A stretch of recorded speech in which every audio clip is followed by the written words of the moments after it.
Today's video is going to be about the everyday bag. This is a Karen Montgomery pattern. The reason I chose this was because, one, when people say, I've never made a bag before, which one should I pick? I always direct them toward this for a couple of reasons. There's no snaps, there's no zippers, there's no buttons, there's no difficult techniques here. You have the option of doing an inside pocket if you choose to. I also add an outside pocket to mine. It also works with various different stabilizers. So I thought this would be a good video to give you some tips and tricks on working with different stabilizers. It is also quilted and it's just about the right size. You can put a tablet in this or a small laptop computer. It's quilted so it's nice and sturdy, and it's just kind of a really great go-to bag. It's also really easy to make a present for somebody that's, most people could use a small bag to carry things in. So you could make this really fun themed fabric no matter what your friend is into.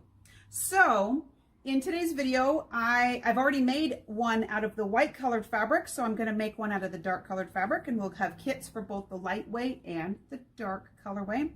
The kits will come with the pattern, all of the stabilizers that you need. This is one of those just add thread kind of projects. All right, so let's talk about what is in here. Pattern tells you what size to cut everything. So here's our pocket, here's our handles, and here's the fabric for the body of our bag. Okay, so I've cut up all my fabrics. I've also cut up all of the different types of stabilizers. We have 3 different kinds of interfacings in this bag. So here's the things that make my handles beefy. Here's my pocket thing that makes my pocket fluffy. This is what we're going to quilt through to make our bag quilted. We're also going to use an entire yard of fusible interfacing as well as a firm interfacing. So this stuff is thicker and more heavy duty. It's what's going to make the bottom of our bag nice and firm. So when you're making your handles, she gives you the option of making your handles as long as you want. So it's a nice size to go right under your armpit. If you like having a longer bag, feels a little bit more like a tote, you can cut your strips longer. I have cut strips that are the same width as the size that we cut for the body. These are longer strips. They're about 9 inches longer than these are going to be. So when it's done, I want to be able to give you 2 different sizes of handle options. The tips to make this though are the same. We have a longer piece, then you'll need to cut your fusible batting to be however long your handle is, less an inch, because you want about a 1/2 inch on either end that doesn't have the batting in it. When I'm working with fusible fleece, I will usually press it from the batting side first, just to kind of get it in place. Then I will flip it over and press it down again. So it's just enough to get it where you want it. I find that it fuses a little bit better from the backs or from the fabric side because the heat can get through it better. So like I've had to cut an extra little piece of my batting because I made my strip longer. So I'm going to press this from the batting side. And since we're going to quilt this, it doesn't really matter that there's a gap there. If that freaks you out, then just cut one whole piece. Okay, so I'm going to flip this over and then I'm going to press it again from the fabric side. You want to make sure that your batting is centered in the middle of your row. It's all centered in there. See, here's the middle of my batting. This stuff likes steam. It melts, the glue in it melts a lot better if you use steam. So I press it from the batting side because then I can line it up just enough to flip it over. Then once I flip it over, that lets me iron it on a lot firmer. So once I get it to where it's stuck on there, then I hit it with steam. That glue is going to melt into your fabric a lot nicer if you give it a sauna. Okay, so that's my first tip when you're using fusible fleece, is steam is your friend. So now it's stuck in there really good. I'm going to take my piece and I'm going to fold it the long way, right sides together. This feels a little awkward because the batting is in the middle of this long piece. So to make your life a little easier here, fold it in half and press it. It's just going to behave better with heat. So see how it wants to kind of make a tent here? Make it do what you want it to do and then press it in place, because that will make the sewing part of this easier. So now we're going to go to our sewing machine and we're going to talk some tips on sewing this. I'm going to use my 1/4 inch piecing foot because that just makes everything easier. And we're going to sew all the way down this row. So now we have this sort of weird fluffy snake. And since we've pressed it, everything lays really flat, but now we need to get this to lay this way. Sometimes I use my turning tool to kind of just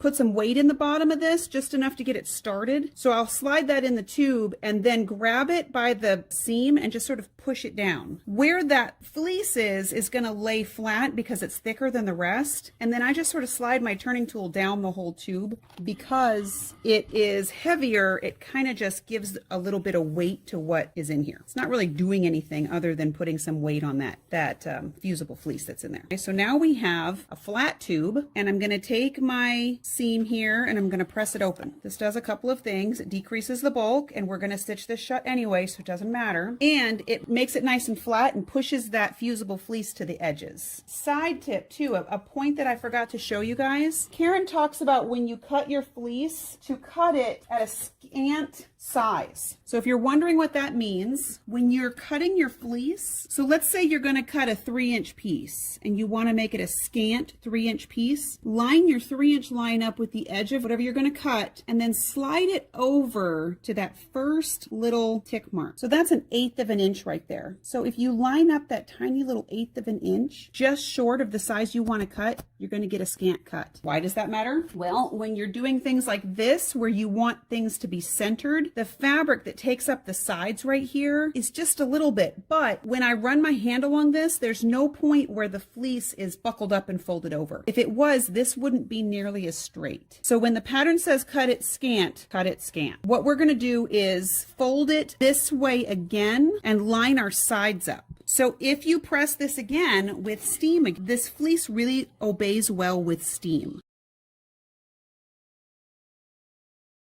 Do yourself a favor. Before you start stitching this down, if you see threads sticking out like this, either pull them out or cut them off. If you stitch them down, they're really hard to get out. So I'm going to use, just for funs today, I'm going to use my 1/4-inch piecing foot again. But I'm going to use this side of my 1/4-inch piecing foot, just to show you another thing that it'll do. If you see where the crack in your 1/4-inch foot is, you can line that up with the edge of what you're stitching and use that as a guide. And up the other. You can sew the end shut if you choose to. Doesn't really matter. And then we're just going to go down the other side of our handle. All right, so we have both of our handles made. I'm going to go over this again with steam, and I'm going to show you why. See how as we stitched it, there's just a few minor puckers?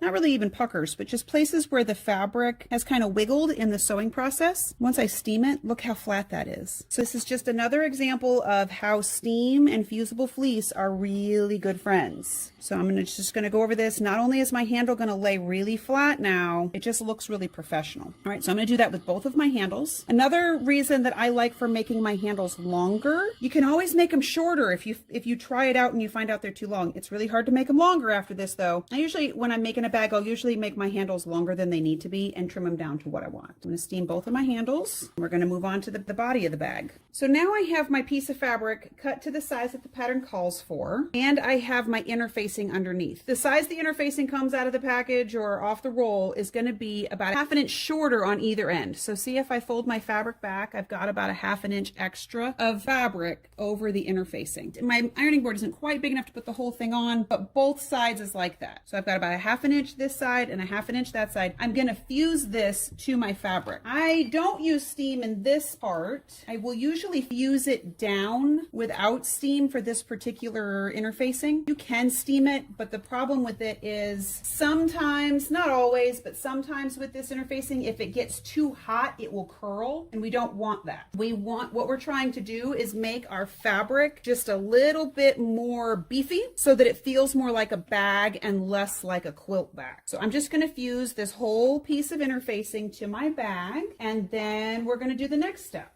So now I folded my piece of fabric in half long ways because I want to know where the middle is. I'm just going to put a pin in there because that's the middle of my fabric piece. I also want to find the middle of this piece of fusible fleece. So this is our batting. We're going to find the middle of that as well. You can measure and do it this way too. I just find folding things in half to be a whole lot faster and oddly sometimes more accurate depending on your measuring skills. Flip this back, open that up. So on my interfaced side of my fabric, the fusible side of my batting goes down onto the interfacing. The bumpy parts of this is going to stick. I mean, it's like Velcro because this is already not as smooth as fabric, and the bumpy side of my fleece, it sticks like Velcro. So you might have to move this around a little bit to get it exactly where you want it. So I want to center my fleece on the back side of my fabric. I'm going to fuse this in place. Again, just like when we did the handles, this fuses better with steam, and I usually just get it in place a little bit. You don't want to set your iron too long on this because it'll melt. So I just sort of quickly move it around with steam on, and that gets it to stick. Then we're going to take our fusible piece piece of really heavy duty stabilizer. Yes, I know this is a lot of layers of things, but all of this stuff is what's going to make everything really happy. And we're just going to fuse this down real quick. This will also stick pretty easily to that fleece, especially with steam. It doesn't have to be glued forever. It just needs to make it to the sewing machine. So now everything is fused down. Now we're going to mark some quilting lines for this. You can kind of do it any way that you like. I'm going to show you how I like it. This is one of my favorite tools for when I'm marking on interfacing. It's blue chalk. It comes out when you wash it, but when I'm trying to mark things on interfacing, especially if I'm marking on fleece, so like fleece is shaggy like batting, so if I try to mark with a pen, it kind of gets stuck in there and it's kind of messy. This is a wheel though, so it will draw a line on just about anything because the chalk comes out of the wheel. I'm going to use my long 24-inch ruler, and I'm just going to mark some quilting lines. They don't have to be uniform. You mark as many lines as you want. You just really want to hold all of these things together.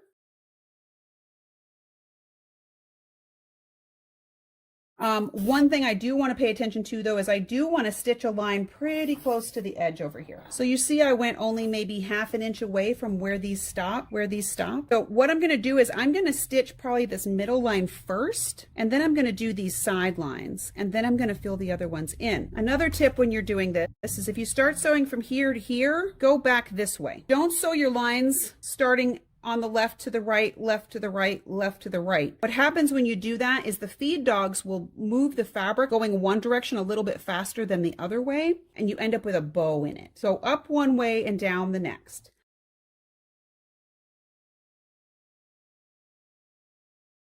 All right, so now we've got our piece all made. We need to trim this down to the right size. Now, I need a pretty long measurement from the center here to the outside, and I don't have a ruler that's that big. So she wants you to measure a certain distance from the middle of here out to here. So what I'm gonna do is I'm gonna find that measurement on my ruler, and I've got a long 24-inch ruler here, and I'm gonna mark a line over here. I'm gonna slide it up, and I'm going to find my measurement again, and I'm going to make another line. Then I'm going to take my ruler and match up those two lines to make the right size from out here to out here. So if you ever have to trim something that's really long like this and you don't have a ruler that big, that's a really good way to get there. So I'm going to trim both ways the size that it needs to be. So now here's my tricks for putting the handles on. I've marked the middle of the bag, both the top and the bottom. The pattern tells you how far out to put your handles. So I'm gonna line up that measurement on my ruler with the pin. Take your handles and lay them flat like this. And then just take the sides of the handle and turn them up. When we get our handles all twisted, nothing lays out right. So if you start with your handle flat like this and you just don't flip it, you can flip it if you want to have a twist. If you don't want to have a twist, then you can turn it this way. It really just depends on how you want it to lay out. I like them to be straight. We're going to just take the side of the handle and we're going to turn it up like this. I'm going to pin this through so that I can just sort of tack these in.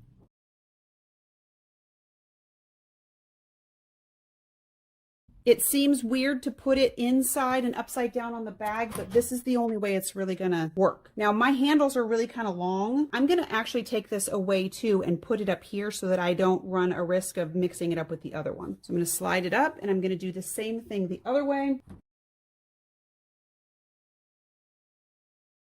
So I have stitched my handles on using sort of a really skinny 1/4 inch seam, and you'll see I've back stitched them. You really want these to be firmly in place. Then I'm going to take my bag and fold it in half along this. So my handles are at the top and the bottom. They're tucked in under here. I'm going to fold it in half this direction, and I'm going to sew this along this end. So it's kind of like a book at this point. So here's my quilted part. This is my side seam. I'm going to sew from the corner to the bottom, but I'm going to leave an opening about yay big, 5 or 6 inches. When I do that, I get kind of gung-ho and I'll just sew the whole thing shut. I like to give myself a reference point of where to start and where to stop, just so I don't get crazy and sew the whole thing shut. So I don't know, that might help you. It definitely helps me. And we're going to back stitch at these points and at the beginning and the end. Also, before I go and sew this, we're going to do sort of a French seam on this. And as quilters, we tend to see a 1/4 inch seam allowance only. So sometimes when I have to do a wider seam allowance, I just help myself out by marking the line. So here's a 1/2 inch seam between where those blue lines are. I'm going to go ahead and mark myself a sewing line that's a 1/2 inch from the end. All right, so here's another little tip for you. The next step that we're going to do on this bag, I've still got my pins marking the middle of the quilted part of my bag. I've pulled my handles out just for now. These are going to get tucked back in. Our piece that we just sewed that we have this opening to, I'm going to line that seam up with those pins that are there because this is how we're going to find the middle. For this step, we're going to press this seam open. Then I'm going to take some of my 1/4 inch apple stick tape and I'm going to put it just inside the space where the opening is. And I'm going to iron that down because that's what makes this sticky. So we're going to activate the glue of our apple stick tape. We're not going to take the paper off yet. We're just going to leave it like that. Now we're going to take our handles and tuck them back inside. We want to make sure we sew those shut. Don't forget that step or your handles will be non-existent. Then we're going to make sure that you have your middles lined up here. This part is important. We're going to match those middles up. This is a good time for clips because this is so kind of thick and chunky. We're going to clip this together. I'm going to leave my middle pin in just until I get it lined up. Make sure that your handles are laying flush under here because we're going to sew over those as well. Then with a wide, so we've talked about scant 1/4 inch before. We want to do a gracious 1/4 inch. So just a little to the outside of a 1/4 inch because we want to make sure that we stitch over where we have stitched our handles on. We're going to sew this all the way shut. I'm going to grab some more clips and I'm going to clip this all down before I go to my machine. And then we're going to sew this shut with a gracious 1/4 inch on both sides. So now we've sewn our sides together, kind of have this pocket, this weird sort of envelope shape. Now pull my pins out because I don't need to mark that anymore. You can clip the corners or you can fold the corners in. We want to make sure we can poke these corners out pretty well. So whenever I'm clipping corners like this, I try to not make them too narrow. So I will take my scissors about halfway up that seam allowance and kind of make a long swooping shape to trim out my corners. We want to be able to poke these corners out really well. We're going to trim those up and then we're going to turn our bag right way out. I left a big enough opening that I can get my whole hand in there. I find that helpful. I also find it helpful that when you're turning corners, if you tuck them under and then pinch them through, they come out kind of sharper and easier to turn. So now what we've got is an inside out envelope. And to get my point turner, we're going to poke those corners out.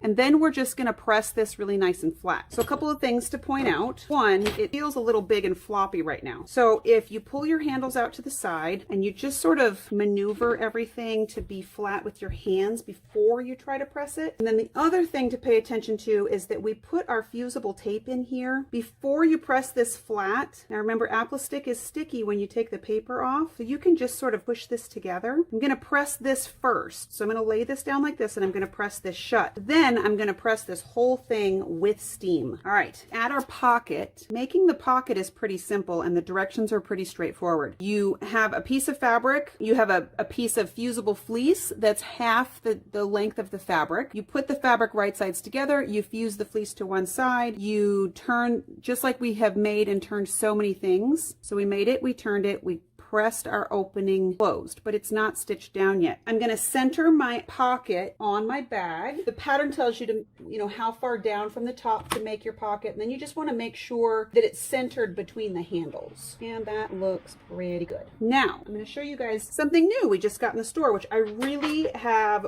enjoyed using for bag making. These are Sew Tights heavy duty. So if you've used Sew Tights, and we've shown you Sew Tights before in different shapes, these are the heavy duty ones, which means they're really good for bag making. They have 3 larger magnets than the other Sew Tights do. These are great for bag making because they'll hold all these layers of stabilizer. So I'm going to put my bar on the top and I'm going to put the other piece on the inside, and look, it holds that pocket on without pinning. So since you can't get your clips down here and pinning through all these layers is a little problematic, the Sew Tight heavy duty works great. Look, it just holds it on like that. So I'm just going to top stitch around these 3 sides and then we're going to show you the last step to finish up this bag. So I've top stitched around my pocket. When I stitched the bottom up, that closed up that turning thing, so you don't have to stitch this first. You can just do it in the sewing process. I'm going to pull my sew tights off and I'm going to move them. So I'm going to move my sew tights over to this side just to hold this in place while I do what I want to do. The pattern tells you how far to measure to make a reference point. So we are going to do that. We're going to measure up how far it needs to go. We're going to put a pin in here. This just needs to give us an idea of where it's going to be. And we don't have the fleece in this part. It's just the fabric and the interfacing. So you can get a pin through there without any real problem. Plus, you want to be able to see the reference point from the outside. So that's why we're not going to use clips. We're going to use pins. We do the same thing on this side. This is the coolest part of this bag. So Karen does this technique in a number of her bags and it works like magic. We're going to put our pins in here and you can see the pins from both sides.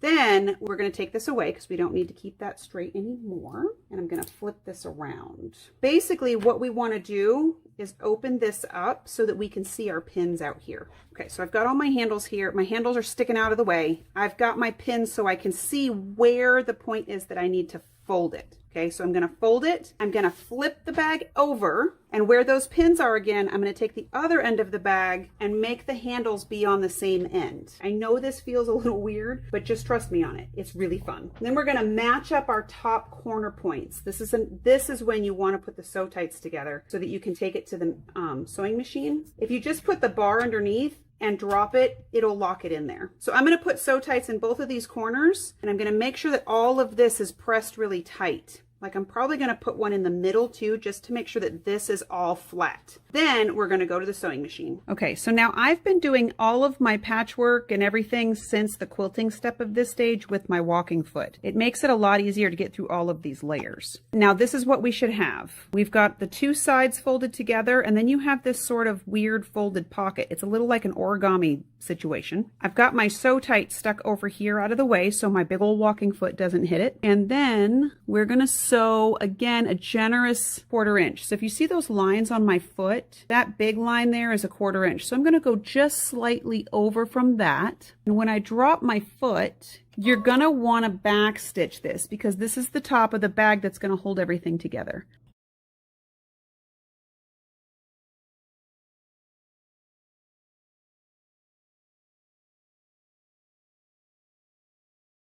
All right, so here's our bag. Here's where we sewed those envelope sides up. So you have this weird sort of like box shape in the bottom. So when we turn this right way out, not only is your bag already lined, so you don't have to make a lining, everything's all stabilized and fluffy and quilted and all that. When you push the bottom corners out, I just put both my hands in and kind of separate it like that on both sides. So what happens is these corners over here make this really neat sort of folded in pocket that finishes up your bag. So it has this really neat sort of design element to it. The inside of the bag has all finished seams because we did sort of a French seam thing here, right? That turning opening part is right here on the bottom of your bag. If you don't trust just having that fusible tape in there, you can go ahead and sew that shut. Whatever you want to do is fine. I do know somebody who stitched a pocket in the bottom of her bag, like a false bottom, where she made a pocket like this and then she just top stitched it down as a secret compartment. She could put things under the things that were in her bag. That would close this up and it gives you this extra secret little pocket. Here's your bag. It's all done. This one has those nice long handles to it, and I'm going to show you a comparison. Look at it. It's so cute.